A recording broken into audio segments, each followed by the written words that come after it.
Hierdie is Landbouweekblad se weervernoot video vir Marble Hall. En kort, humiditeit bereik hoogtepunte teen 100%. Risiko vir swamdruk is hoog. Hier is die besonderhede. Sedert Januarie het ons 310 mm reën gehad, 12% meer as die 5 jaar gemiddelde. Groeigraad dae staan tot dusver op 1627. Dit is 63 grade dae laer as die 5 jaar gemiddelde. Die laagste temperatuur wat voorspel word is 8,4 grade.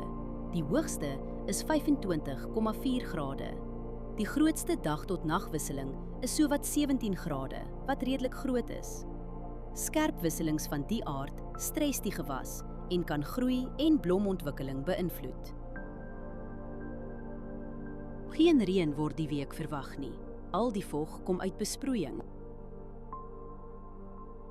Die hele week is stil. Geen noemenswaardige wind daar nie. Wind bly deurgaans onder 15 km/h. Let op windrigting, windvlae, temperatuur, humiditeit en delta T voor jy spuit. Verdamping is die hele week onder 3 mm. Oorbesproeiing in die soort toestande hou risiko in vir wortelsiektes. Humiditeit is meestal hoog en blaarnatheid gaan donderdag matig wees. Dis is die kans vir swamdruk sterk. Onder die toestande kan swaminfeksies vinnig versprei op vatbare blokke. As jy een ding doen, oorweeg dit om die stil, droë weer te gebruik vir 'n voorkomende swamdoder toediening. Hierdie weerinligting is gebaseer op werklike data vanaf meteostasies. Die data word deur TerraClim skoongemaak en geverifieer.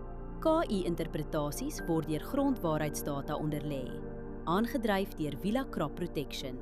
Hierdie verslag is met die hulp van kunsmatige intelligensie gegenereer en is nie professionele advies nie. Gaan na weather.villacrop.co.za en kies die weerverslag vir jou streek.